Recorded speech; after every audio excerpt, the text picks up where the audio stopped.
Hello, and welcome to the 2026 Accessibility Summer Showcase. Now entering its fourth year, this event is still the only video game trailer showcase fully dedicated to highlighting trailers for games that have made an effort to be accessible to a wide range of disabled players. I'm Riott Roquette, better known online as Riott Buzz. I'm a white woman with bright blue hair, shaved short on one side, wearing glasses and a deep blue dress. I know you're here for the video game trailers, so I'm going to try and keep this introduction brief. Over the next 45 minutes or so, you're going to see a bunch of trailers for upcoming video games. Some of them are being made by disabled game developers, and all of them are being designed to be accessible to as wide a range of disabled players as possible. We can't promise that every video game in the showcase will be playable by every person tuning in, but our aim is to make sure that if a game seems exciting, you know up front whether or not you're going to be able to play it. Our hope is that for most of you tuning in, there will be at least a handful of games shown during the showcase that will have the correct mix of accessibility settings and features that you need to be able to play the game upon release. If you want to see most of today's games in one place, organised by accessibility support type, you can check out our Steam event page by going to bit.ly/Summer Showcase 2026. There you'll find demos for some of our games, as well as be able to wishlist any games that catch your eye. Our headline sponsors for this year's Accessibility Summer Showcase are Manycat Studios and TechRaptor. I'll have more information about both of our headline sponsors a little later in today's showcase. Until then, a huge thank you to both of them for their support. The Accessibility Summer Showcase is a non-profit event, and their support has been invaluable in allowing us to once again offer American Sign Language, British Sign Language, and audio-described versions of the showcase. Well, that's enough from me. Let's jump into the game trailers. Hi, I'm Tommy, one of 3 stunning developers from Daydream Gallery, an indie game collective creating extremely cool and unique experiences. Trading Card Inspector is a quirky, hilarious take on the cozy job simulator for a job that doesn't and shouldn't exist. You'll be asked by the nefarious Haboobis Corporation to value real cards and shred fake cards from their award-winning trading card game. Along the way, you'll make friends, collect a handsome paycheck, and unravel a grand corporate conspiracy. Our art style isn't just super slick, cool, and cute, it's high contrast by default, with 40 color palette options for you to unlock and choose from. You'll be able to pick out the colors you find easiest to see, or whatever colors you find cool.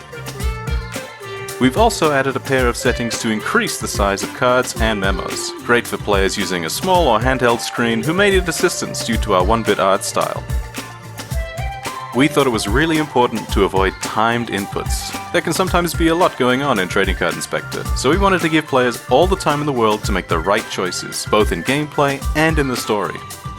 There is one gameplay modifier that adds some challenge by slowly dissolving the valuation criteria on the card over time.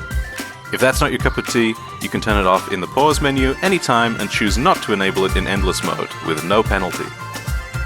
All you need to play Trading Card Inspector is a mouse, or any pointing device where you can left-click and drag. It's as simple as that. You can also play this game with a controller or on your Steam Deck. In addition to the mouse controls, you can also press the up, down, left and right arrows on your keyboard or controller D-pad to change the value amount. In addition to all of that, we have custom volume controls as well, and a dedicated option to remove unwanted rotation from our cards, making them easier to read. Big thanks to Laura for putting this showcase together every year and for letting us be a part of it. We hope to see you when Trading Card Inspector launches very soon, this June.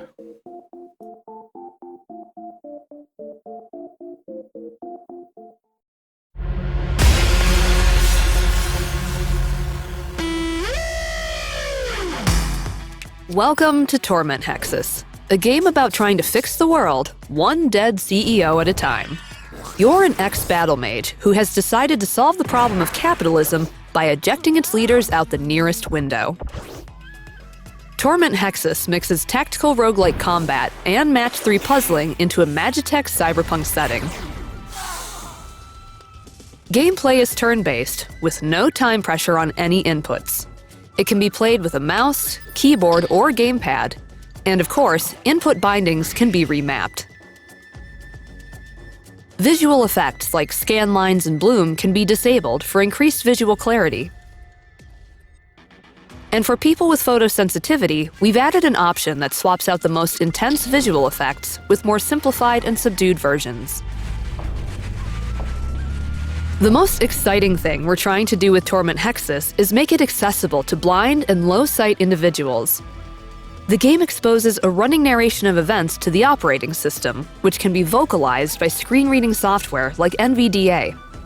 Tactical grid. You at F7 with 39/100 health. Tile is threatened by Ghost Alpha at F3. Deleter Alpha at D7. You can move left to E7. You can move right to G7. You cannot move up to F6. Blocked by Fountain. You can move down to F8, but Tile is threatened by Ghost Alpha at F3. Wealth Mage Alpha at B1 with 20 health. Raptor Alpha at C7 with 15 health. Deleter Alpha at D7 with 20 health. This is challenging work.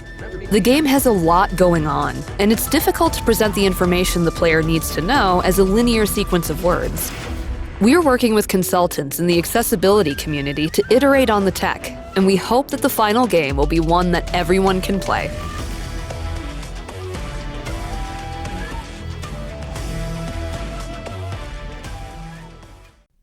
In Colorbound, color is more than just hue.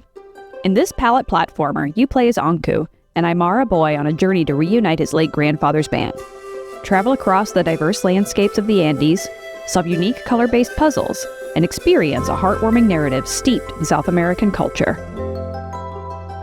To keep the world vibrant while accommodating colorblind players, Colorbound includes 3 alternate color schemes. The Protanopia and Deuteranopia corrected palettes may be useful to those with red-green colorblindness, while the Tratanopia corrected palette can help with blue-yellow colorblindness. For additional visual accessibility, players can disable camera shake, increase the size of the UI and cursor, and adjust resolution. Colorbound is designed to be approachable for players with limited mobility. Though there are some puzzles that involve timed inputs, they never require button holds or rapid presses. Full input remapping is available for keyboard, mouse, and controller. All mouse inputs can be remapped to keyboard controls, so the game is playable with just a keyboard. There are also presets for one-handed controls, allowing players to comfortably play the game with left or right hand alone. There are no time limits on puzzles or penalties for making mistakes. Most puzzles can be solved in only a few moves. If you ever get stuck, hints are available in all levels. Panpipe Studio, with support from Whitethorn Games, has worked hard to make the game as inclusive and accessible as it can be. We hope you will enjoy playing Colorbound, releasing later this year on PC and consoles.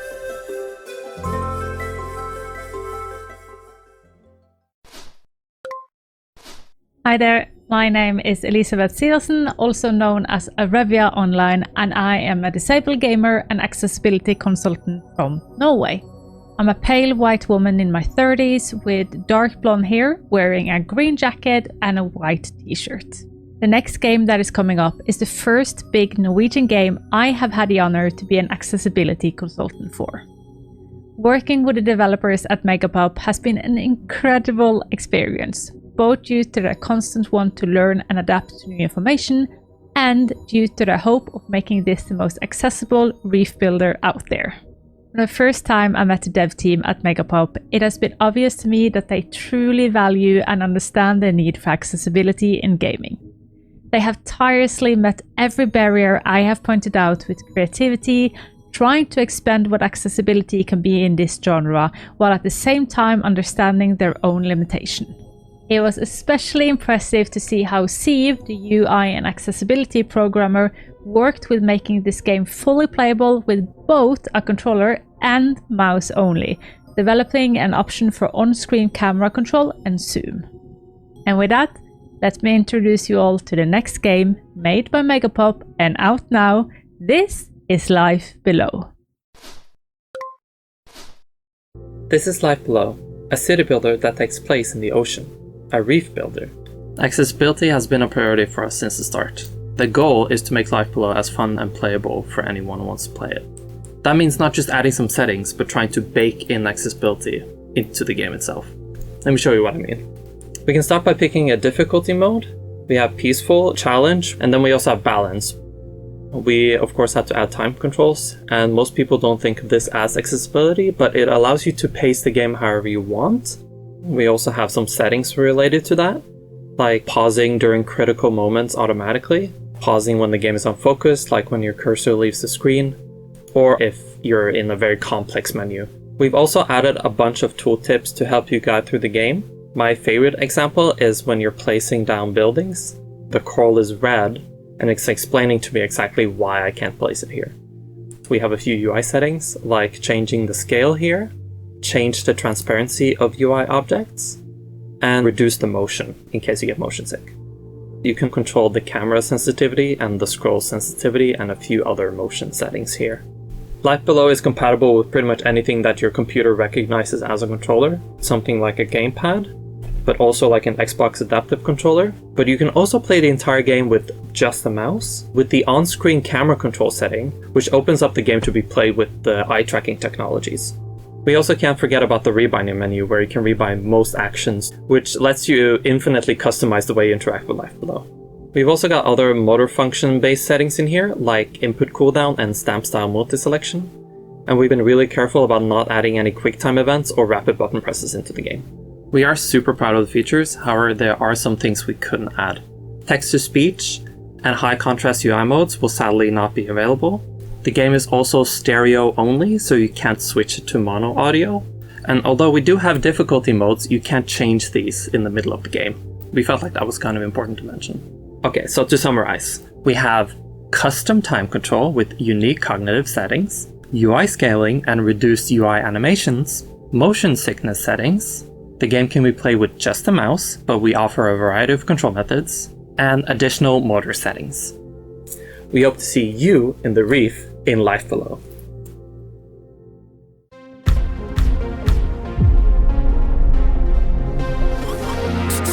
Enough wasting time. Let's get to work. Hello, I'm Fabrice Breton, a French developer. You might know my previous game Brock the Investigator, an adventure game mixed with beat 'em up which has full accessibility to blind players. This is our new project Circus Trace, made in collaboration with Cypher, an American friend, artist and writer. In this game, taking place in the same dystopian universe, we are exploring a group of rat characters named Squealers in a visual novel focused on survival, where you make choices that matter with multiple endings. The game has full voice acting, and the accessibility offers narrated menus, large fonts, hotspots with arrow keys and more. I'll add audio descriptions for the release. A demo is available on Steam, GOG and itch.io, and I invite you to wishlist Social Stories on Steam. It's worse than I expected. What? Time's up. There's nowhere left to run to now, Chief.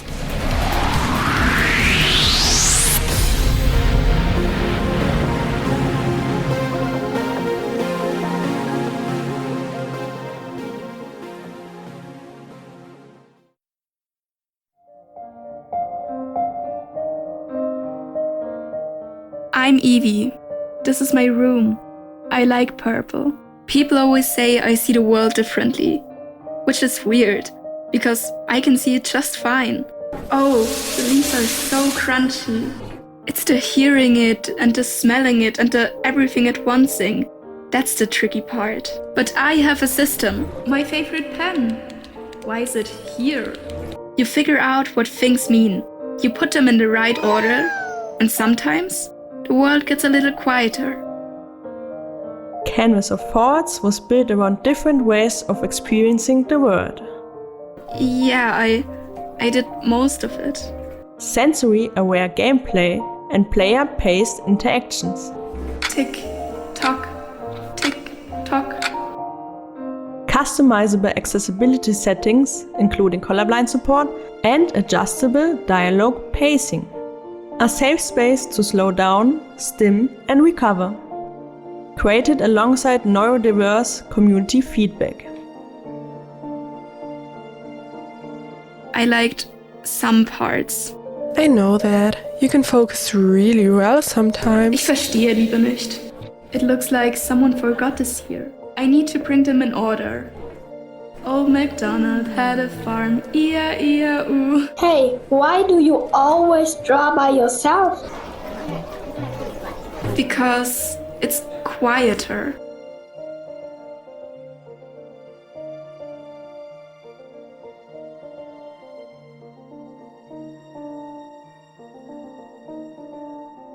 Wishlist canvas of thoughts on Steam.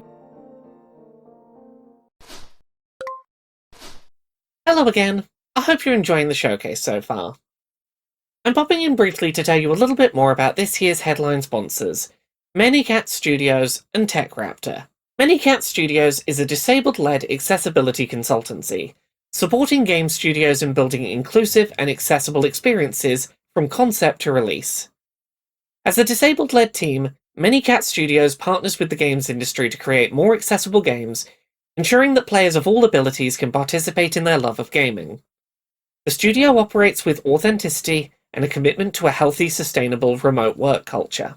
TechRaptor.net is a games media website, founded back in 2013, that publishes high-quality news, reviews, opinions, features, and guides for both video games and tabletop games. As someone who has been a staff writer, freelancer, and editor at a number of major games media websites over the last decade, I can vouch for the quality of writing and reporting over on TechRaptor.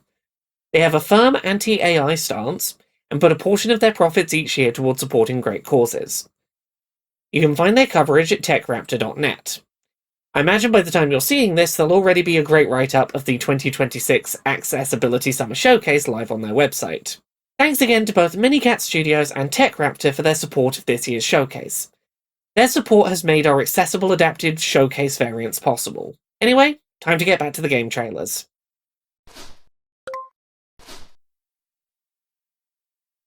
Hi, I'm Yamako, a solo indie game developer, and I make games under the name ./badgames.zip. This is my first project, released last October, called An Unplayable Game. It's a short puzzle platformer that's about accessibility settings in video games, with half an hour of developer commentary that's unlocked when you reach the end.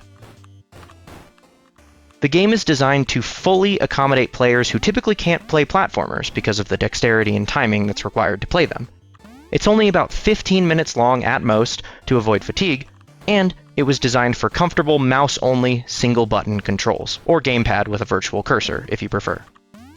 You won't need to hold down any buttons or keys, as it's completely beatable with only short presses. You also don't need to worry about dealing with tight timing, even on difficult jumps. There are game speed settings that let you play entirely at your own pace with no timed input whatsoever.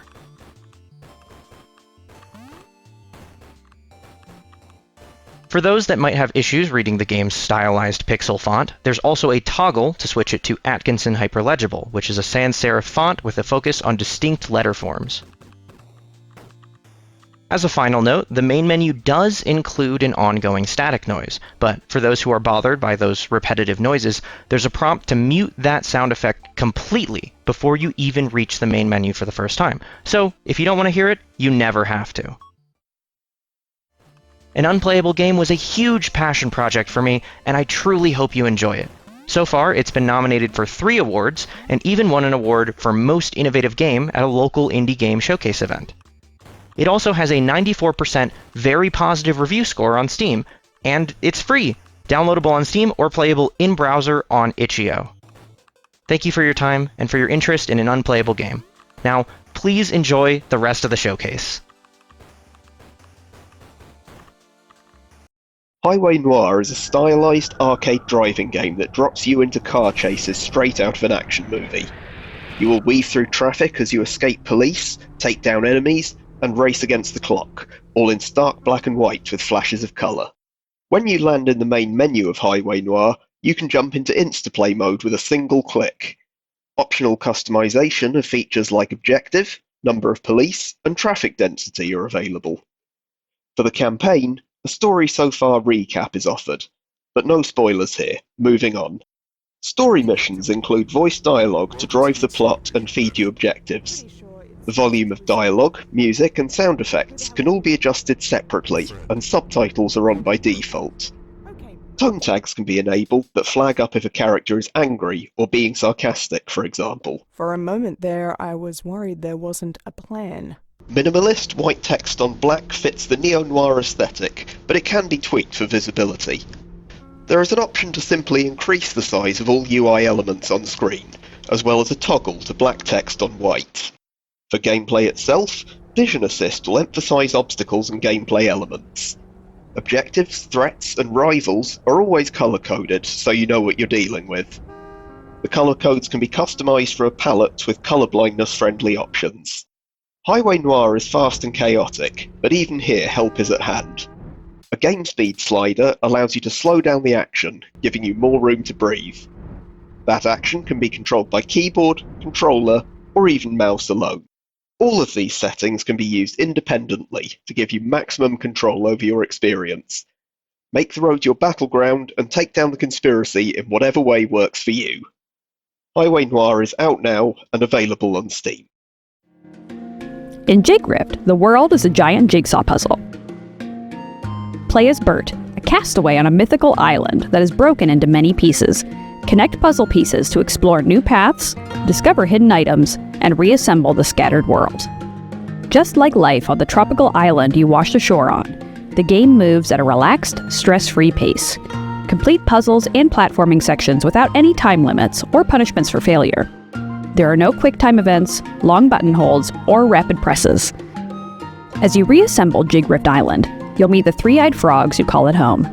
If you ever get stuck on a puzzle, some of them might be able to give you a hint. Progress dialogue at your own speed, and repeat conversations as often as you need. For example, you can replay the tutorial by talking to Henriette in her house on the starting island.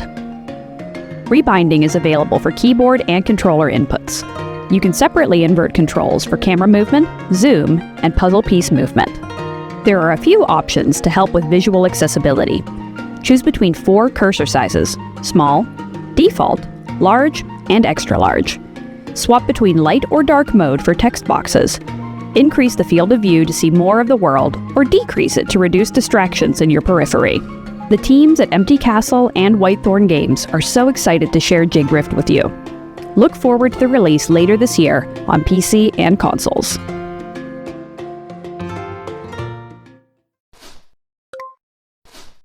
Hi, I'm Colo. I'm a disabled gamer and content creator, and you can find me primarily on Twitch, but in all of the other places under the name Hello, it's Colo. When thinking about why games accessibility is important to me, it's a really interesting one because actually, it's not really about the games. Hear me out. It is about the games. I love gaming. Gaming is my job, it is my hobby, it is my community. It is about the games, but actually it's more than that. When a game is accessible for me, it's about being included. It's about being invited, being acknowledged. It's about being able to access something as independently as possible or completely independently in a world where independent access isn't actually that common. So when a developer adds accessible options, to me, it's important because it's an acknowledgement. It's a recognition. It's a, we see you and we haven't excluded you. And that is worth its weight in gold. Games accessibility is important to me because it allows me to do something independently, to have agency, to belong to a community, and to feel acknowledged. And also to play really cool games. I know at the start I said it wasn't about games, but it's also about the really cool games too. So to all of the developers out there and the creators out there going out of their way to make their media accessible, thank you. It doesn't go unnoticed. Hey, I'm Talon, and I was one of the judges on the Games for Blind Gamers 5 Game Jam. As all of the previous jams, this one was a blast, and I want to talk you through some of the games that came out of this jam. We had a lot of groups this time around as well, so quite a bit fewer solo developers, which is always great to see. And nothing illustrates this more than the top 2 games that were selected by the judges for the Games for Blind Gamers Jam 5. The top spot is taken by Valencia Tales, and this one is an ambitious game, and it's heavily inspired by The Legend of Zelda, and it basically ticks all of the boxes. It's a first-person action-adventure game where your goal is to save Valencia from the clutches of evil. You do this by utilizing your divining rod, which basically lets you see what's around you in the world. So you can turn around and it will tell you what's in front of you and what's around you. It has features for locking on to different things like landmarks or buildings or waypoints. And it also helps you with combat. So it tells you how far away you are from an enemy. And all of these things happen in the game world. There's no separate fighting modality or anything like that. The story is really nice, and there's a bunch of cutscenes, and there are boss fights with different mechanics for different bosses. There are puzzles, small puzzles that you have to solve to progress from one area to another.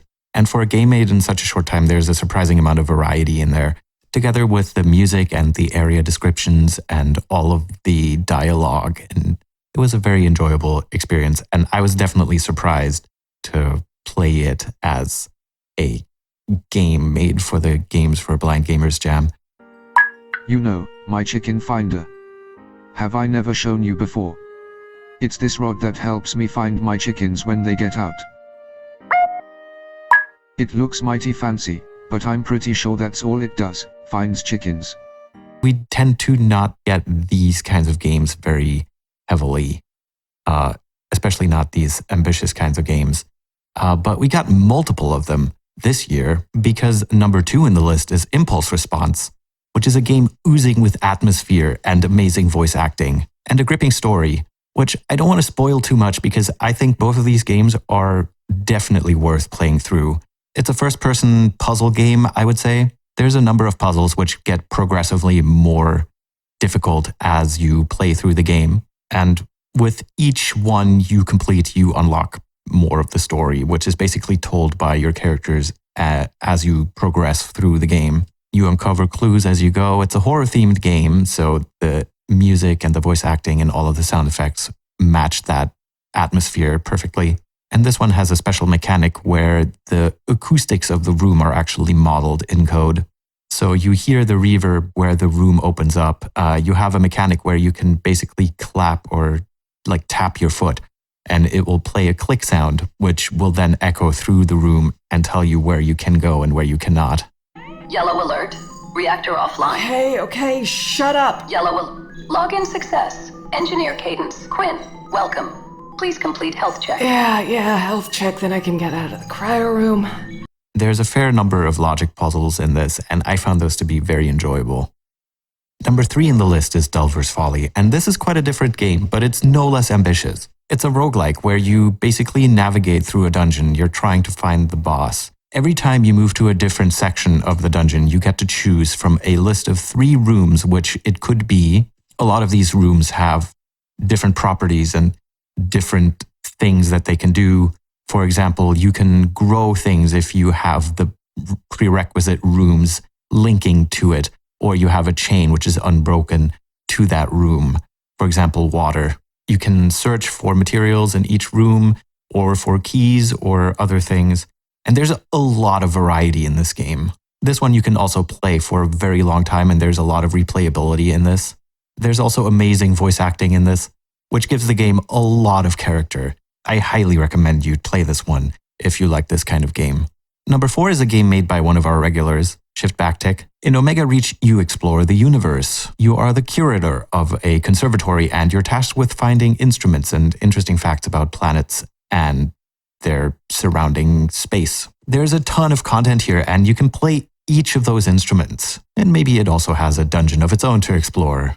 Some fun little characters, and the writing is definitely very unique and definitely very Shift Backtick. So if you love their games, you should absolutely play this one also. All of the sound design is synthesized in real time, but where most of Shift Backtick's games are first-person games, this one is a little bit of a different perspective. And number 5 is Fourfold Onslaught, a wave-based first-person zombie shooter with fantastic audio and lots of ways to upgrade your character as you play. The sound design in this one is fantastic.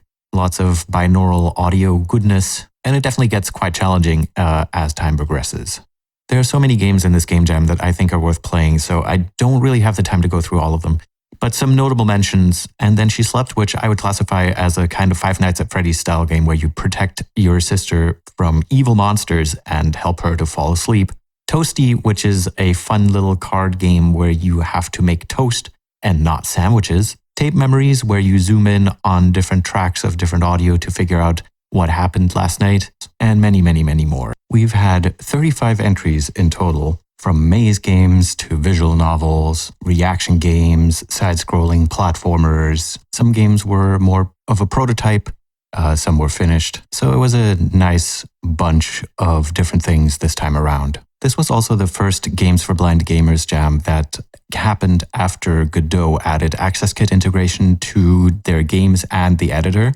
And this is an exciting development because it means that for the first time, blind people actually get access to a fully featured game engine without having to write everything by hand or use code-first frameworks. This should open up exciting new collaboration avenues in the future, because before now it was pretty difficult for blind and sighted developers to collaborate together if the sighted developers were already used to an engine-based workflow. So if you are a developer and you're thinking of making something like this, or if you're interested in audio games, or if you're blind and you want more games to play, I would highly recommend checking out the Game Jam and all of the previous Game Jams and keeping feelers out for any future Game Jams.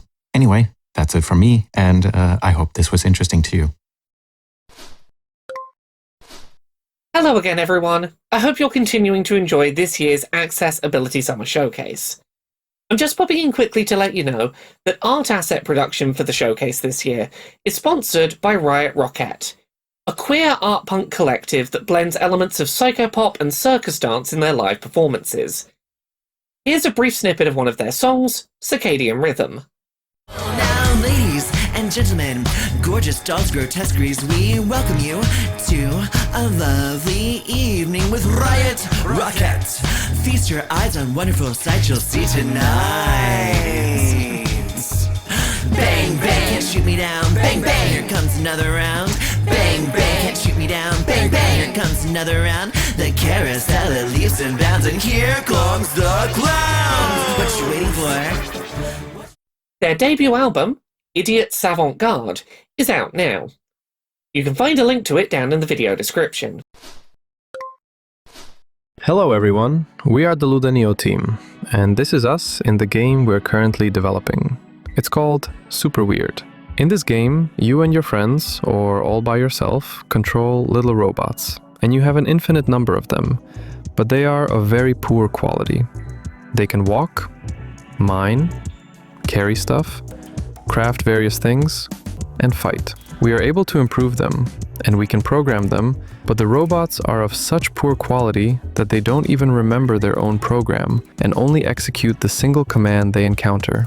For example, to mine, or to carry wood, or to use various items we've made for them. And this is how we build our massive automated system in a fragmented world. We're rebuilding it piece by piece, and these pieces are locations where we can discover new resources, advanced technologies, and even fresh sources of robots. In the end, our system can help us defeat the main mega robot. That's why our system needs to be reliable and efficient. We want the world of Super Weird to be open to everyone, and to make it happen, we're focusing on these accessibility options. The interface is easy to adjust. You can increase menu contrast, or choose a color profile that best fits your vision. To help you stay focused, the cursor and tooltips can be scaled up, so important details are always in clear view. Neutral speech synthesis is available for interface and dialogues. Upgrade yourself. Let's show those tin cans they're not any better than living beings. You're free to choose the most comfortable look for your hero. Every color scheme is designed to be easily readable in-game. Controls are fully remappable, and instead of holding down buttons, you can simply set your direction with a single click. Everyone is welcome in the world of Super Weird. Let's build it together. Hey everyone, I'm super excited to tell you a bit about Hurdles, our Spyro and Zelda-inspired adventure game where you play as a magical dog. We are a small team of 3 people at the core, and the hero of our game is actually inspired by my real-life companion. From the start, we wanted accessibility to be part of our design philosophy, instead of something we only think about at the end. One conscious choice we made was to keep the controls consistent throughout the game. You do not level up or unlock new powers. Instead, you rescue magical creatures called Hurdles and they give you contextual abilities while keeping the control scheme the same. They let you bounce, glide, break walls, swim up waterfalls, and more. New hurdles open up additional paths through our world, and they allow for all sorts of emergent gameplay. There are always multiple ways to progress, so where you go and what you choose to do is completely up to you. We also have puzzles in our game, but if a puzzle does not work for you, we do not want that to be a barrier. You can get hints, disengage easily, or use options including auto-solving the puzzle. There is no combat or death in hurdles. So if you miss a jump and fall down, you do not just respawn at the top and have to try again. Instead, you continue on your way and you might even discover something new, something you might have missed if you had made the jump. Speaking of jumping, we added options like platform snapping and ledge guard. For some players, these can make platforming less frustrating, and for blind and low vision players, options like these can be essential to making the game playable at all. We already have a lot of accessibility features in the game. Things like a high contrast mode that lets you define the colors, but also sliders for brightness, contrast and saturation. Options that let you play one-handed, or give you more control over character mechanics like changing how jumping or running works. Other options help with different types of motion sickness. We generally try to provide as many ways as we can to let you customize the experience to your needs. One of our favorite features is that everything that is a toggle in the options menu can be mapped to a button. So for example, if you only need high contrast in certain situations, you can bind it to a button. Then you just turn it on when you need it, do the thing, and turn it off again afterwards. We want accessibility to be accessible during play, not hidden away in menus. Starting today, we are running a closed playtest with a focus on accessibility and would really appreciate your feedback. You can sign up now at playhurdles.com. The website also has a list of all current accessibility options available in the game. If Hurdles seems interesting to you, please consider wishlisting and joining our community. Frame of Mind, A Game of Thoughts, plays with inclusion, representation and accessibility. It's made by me, a disabled developer, to share some experiences and insights. You can expect easy controls, light mechanics and heavy topics. Frame of Mind has you discover a totally typical girl through finding mementos, listening to memories and making decisions that don't really have good answers. If that sounds difficult, maybe you can relate to her struggle, and perhaps even benefit from one of the aids you can find as you go through her room. I don't want to take that challenge away from you, but I do want you to make informed decisions about your own mental health. The premises and topics of the game are described in detail, so you can read up on what to expect. Content notes will give you a heads up about sensitive issues for each memento that you can find, and if you don't want to listen to the emotional retrospectives, you can choose to mute the voiceover or even skip as many of the memories as you want. But it's still a game to struggle with your feelings, and not a game to struggle against my controls. So by design, it's very accessible for players with motor disabilities. It's a walking simulator with no complex inputs required, you can always save and come back later, and while there is one rushed story decision for you to make, you can help yourself in the settings if you really want to experience the time-sensitive timeline. In terms of sensory accessibility, I ensure legibility through good fonts, good contrast and proper scaling by default. If you need more control, you can adjust audio levels, reduce motion overall, reduce gesture head bobbing, apply high frequency filters, and if my selection of legible fonts doesn't meet your needs, you can just use one from your system configuration instead. Sadly, some of my original plans, especially full screen reader support, a simplified control scheme and closed captions, did not yet work out. But you can play the game blind with an assistant and all important dialogue is always displayed via text. It's an imperfect game with an imperfect character by an imperfect developer.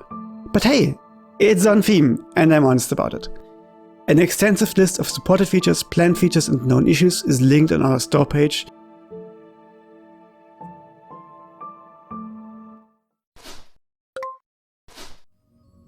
Hi everyone, my name is Leo, my pronouns are they, them, and I am a disabled gamer and accessibility advocate.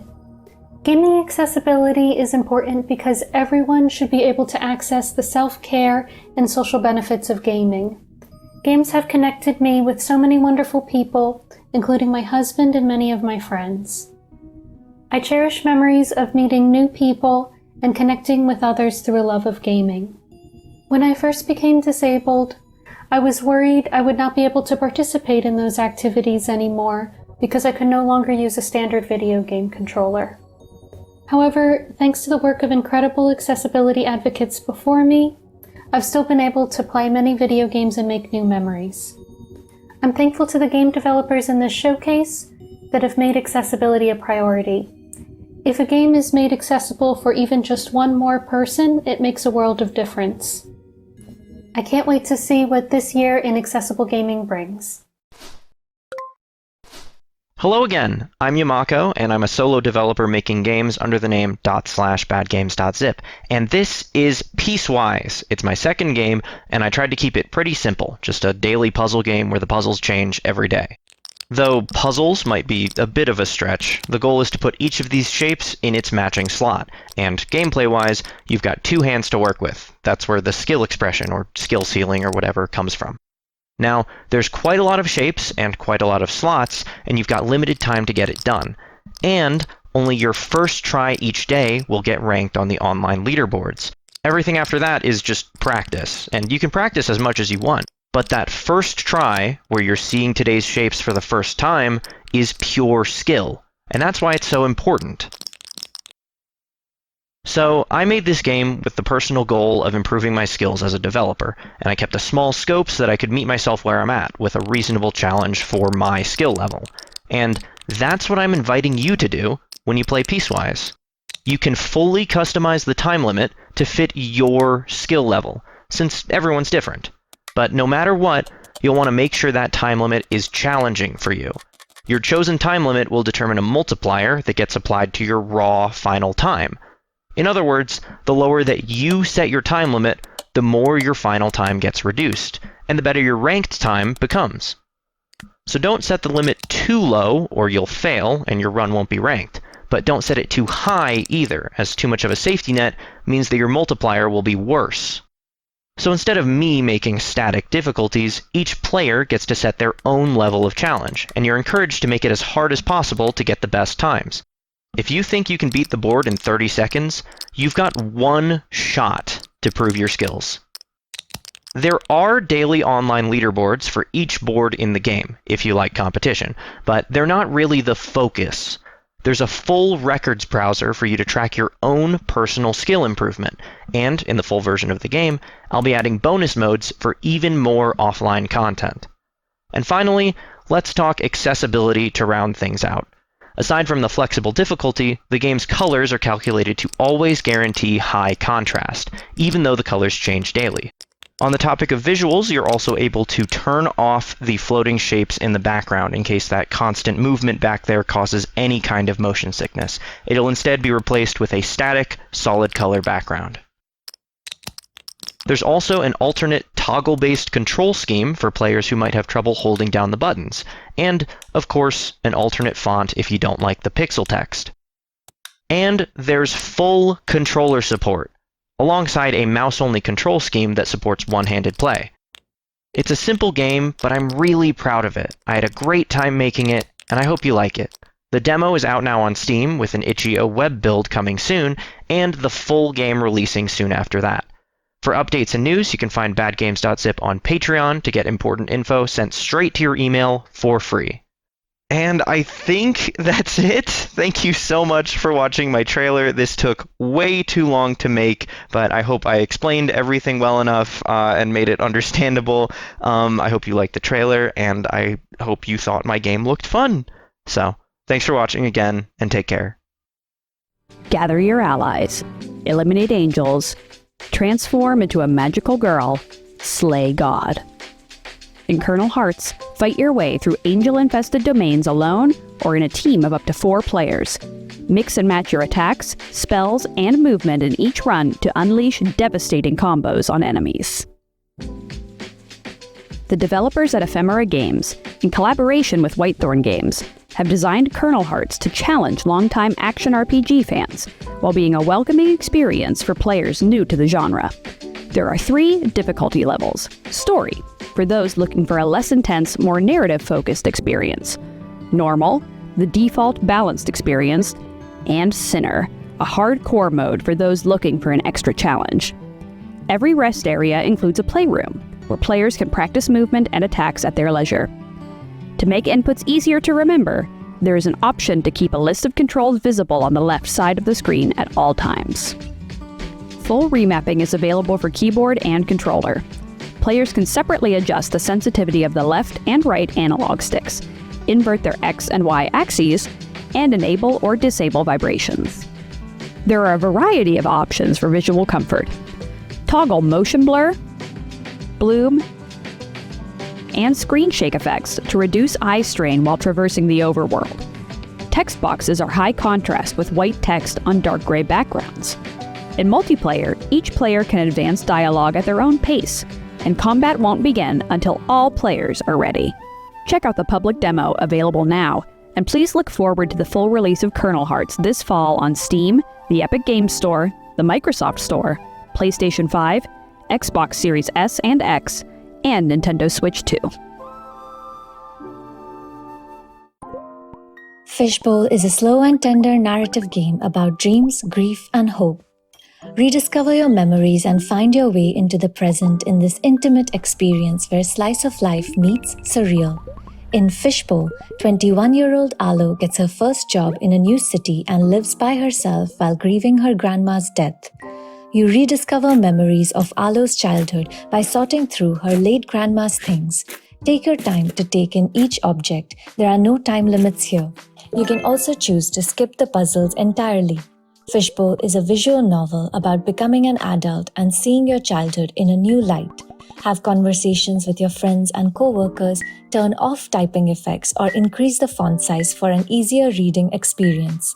Alo works as a junior video editor for a social media star.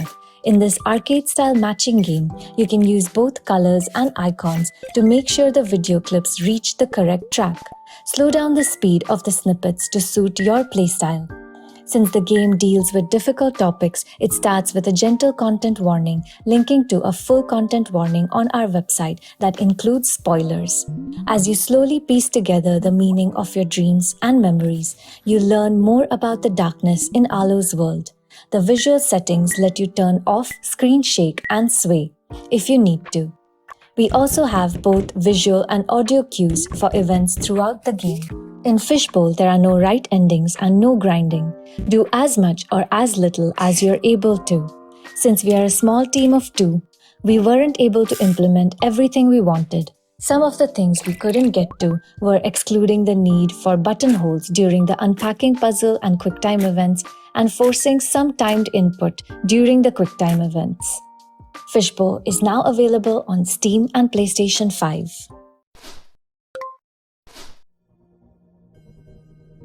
Hello everyone, I am Sightless Combat, award-winning multi-credited accessibility consultant and gamer without sight, as well as accessible gaming officer for RNIB, that is Royal National Institute of Blind People, the UK-based sight loss charity, and I am honoured to once again be returning to introduce a game at the Accessibility Summer Showcase.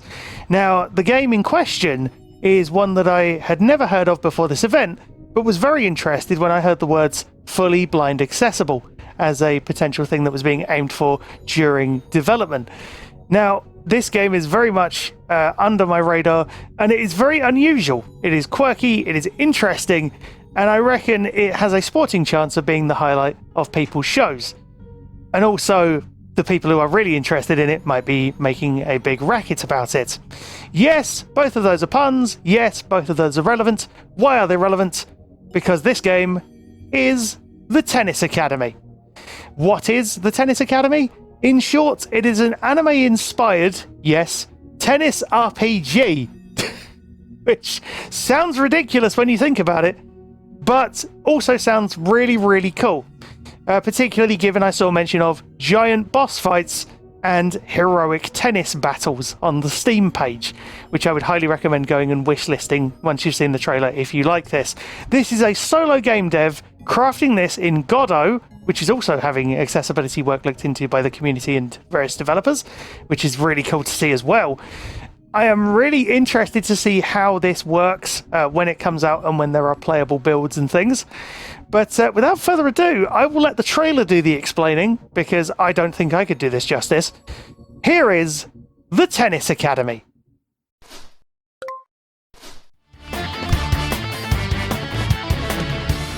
Welcome to the Tennis Academy. Hi, I'm Rob, the solo creator of the Tennis Academy, an RPG early in development. Humankind used to be at war until the goddess bestowed us with the holy sport of tennis. You are enrolled at New Tensington Academy, where you meet a tennis ball fairy named Servi, acquire powerful Tenergy skills, save the school from monsters, and go on romantic dates with your doubles partner. My goal is to make the game completely blind accessible, meaning a blind player can play the entire game without needing a sighted player for help, and have just as much fun playing as well. If I, as a solo developer, can do this, then AAA has no excuse. To accomplish this, I'm implementing a swath of accessibility features I'd like to share with you all. The first feature for navigation is a virtual cane. Researchers at Columbia University had promising results with this, and I think it could become standard practice in video games. Use the right stick to send out your cane, and the text-to-speech will tell you whatever it hits. Street lamp, tree. For quick and easy navigation, there's also a nav menu that can warp you to important NPCs and exits. Gym, outside. I'm also including audio descriptions for every environment. In any location, you can call Servi and ask her to describe the location in vivid detail as if your DM was describing a place in a D&D session. Through the vaguely tennis ball-shaped window. Your computer desk suggests someone who's chronically online. By the way, did you know that there are blind tennis leagues in real life? Matches in the game will take inspiration from this with sound-adapted tennis balls and the option to auto-run to the ball. If you want to support your local queer indie game dev making a blind accessible game, you can help me out by hitting the wishlist ball on Steam and keeping up with updates there or on my Blue Sky. Thanks for watching.